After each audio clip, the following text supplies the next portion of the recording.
बंधु जाने कि हम अपने को पहचान क्यों नहीं पाते, हमें अपना मूल रूप क्यों नहीं दिखाई देता।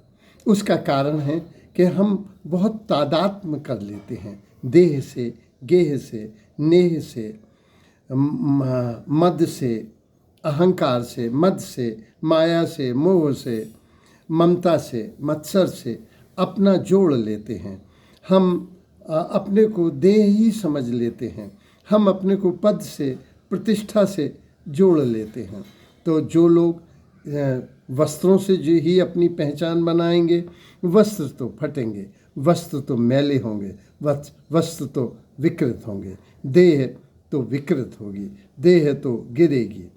इंसान लाख संभलना चाहे तो भी गिर जाता है। जो झुक के उठा ले वो खुदा होता है।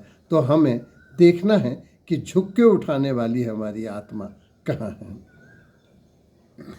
दूसरा, अष्टवक्र महागीता में वो लिखते हैं कि दृश्य ही समस्त बंधनों के कारण है। गीता में जो पहला ही श्लोक आया है कि मेरे और पांडु के पुत्रों ने क्या किया, ये मेरे शब्द जो आया है यही मैं और मेरा, ये अहंकार का द्योतक है। ये वस्तुतः वासना, कामना से घिरा हुआ है। तो हम इसलिए अपने को नहीं पहचान पाते कि हम दृष्टा न होकर दृश्य में उलझ जाते हैं, और ये दृश्य ही सारे बंधनों का कारण है। तो अष्टवक्र राजा जनक के गुरु अपनी अष्टवक्र संहिता में लिखते हैं, जिसे आजकल हम लोग महागीता कहने लगे हैं, लिखते हैं कि मनुष्य अगर दृष्टा मात्र हो जाए, मन तो हमारा बंदर है, अगर अपना मन मार ले तो वो मुक्ति ही है, वो मोक्ष को प्राप्ति है, वो अपने को पहचान ही लेगा। इसमें बहुत अच्छा भारत सावित्री श्लोक में बड़ा अच्छा आया है अपने को पहचानने की विधि। इसमें सुखदेव ने महर्षि व्यास अपने पिता से कहा कि जो महाभारत ग्रंथ आपने लिखा है वो कलयुग में लोगों के पास समय नहीं होगा, तो इतना मोटा ग्रंथ वे पढ़ नहीं पाएंगे, इसलिए इसका सार लिखें। तो महर्षि व्यास ने उनका, सुखदेव अपने पुत्र का, शिष्य का हाथ पकड़ लिया और बेटे तुम लिखो। तो उन्होंने 5 श्लोक लिखे जिन्हें भारत सावित्री श्लोक कहा गया। तो सुखदेव ने जब सुनाए तो वो बोले, बेटे अगर मेरे महाभारत को, जो संसार में सब कुछ है, जो कुछ भी है वो महाभारत में है, और जो महाभारत में है संसार में है, मैंने पूरा उड़ेल दिया है, इसके बावजूद, और उसमें गीता जैसा ज्ञान पिरो दिया है, अगर इसको पढ़ने का समय नहीं है तो तुम्हारे ये भारत सावित्री श्लोक भी नहीं पढ़े। अतः इनका सार लिख, और तेरा पितृ ऋण तो चुका, लेकिन तू सौभाग्य से मेरा शिष्य भी है, इसलिए शिष्य के ऋण को चुकाने के लिए अब दक्षिणा में तू इनका सार लिख।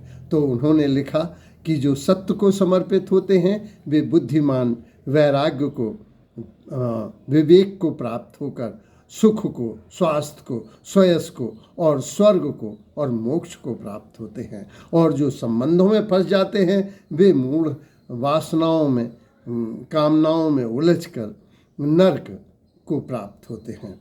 तो हमको पहचानना चाहिए कि हमारी दिशा कहाँ की ओर है। वस्तुतः जो महात्मा बुद्ध ने मार्ग सुझाया था, अपदीपो भव, वस्तुतः जिसने भी इस संसार में जाना है वो स्वयं से ही जाना है, दूसरा कैसे जाना सकता है। हमारा मार्ग हम ही को प्रशस्त करना पड़ेगा। तो दूसरों से इशारा पाने की जगह हम अपनी ही आत्मा से पूछें तो आत्मा सही बताती है। एक मार्ग और भी है जो बड़ा सरल है, सृजन का मार्ग।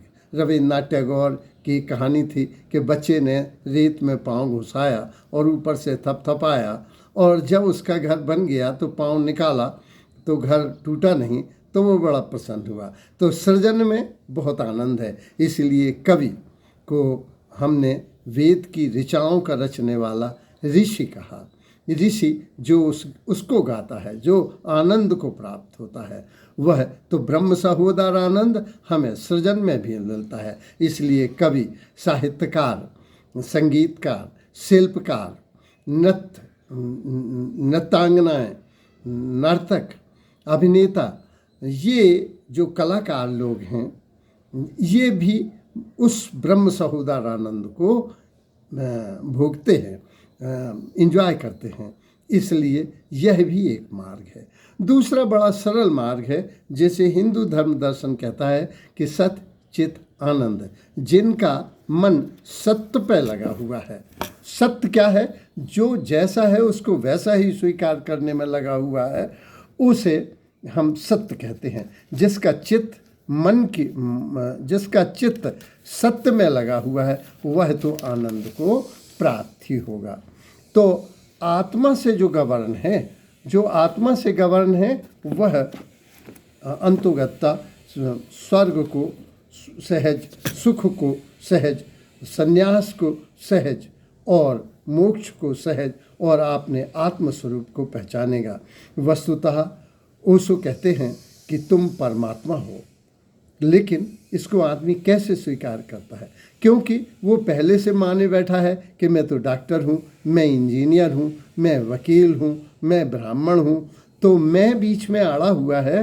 अगर कबीर ने कहा था कि घट घटाई समाए, अंदर भी जल है, बाहर भी जल है, घट घटाई समाए, तो घट जब उस आकाश समा जाए अंदर बाहर, तो उस तरह से हम देखते हैं कि प्रेमचंद ने भी लिखी है कि हमारी आत्मा ही हमारा मूल्यांकन करती है। एक उनकी किस्सा है कि एक सेठ जी की डेथ हो गई, उनके कोई बच्चा नहीं था, उन्हें अभी अभी शादी की थी एक गरीब लड़की से। तो मुनीम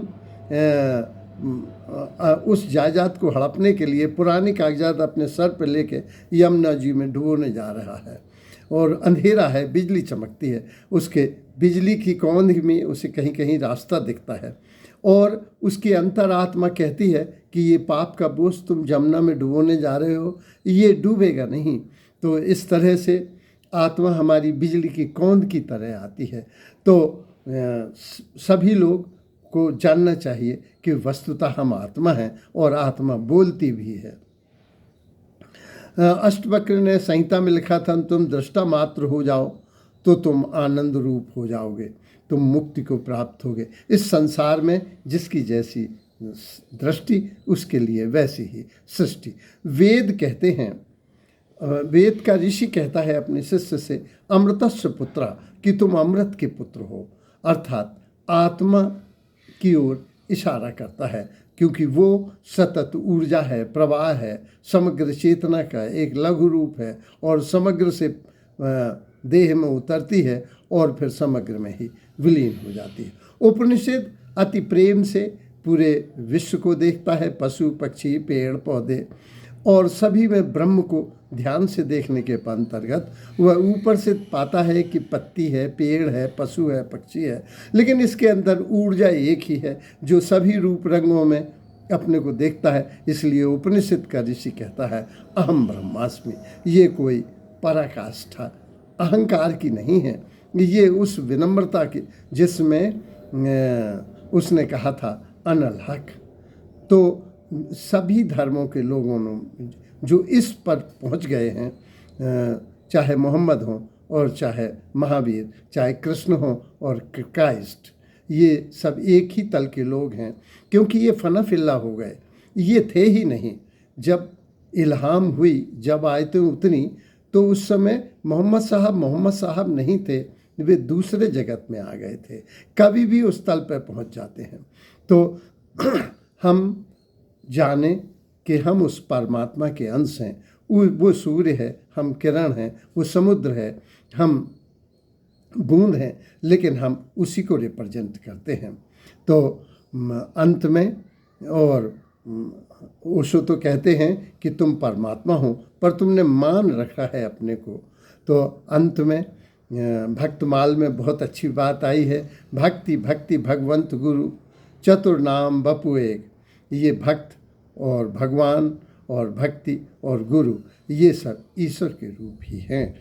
तो तुम वस्तुतः ईश्वर के प्रतिनिधि हो। धन्यवाद।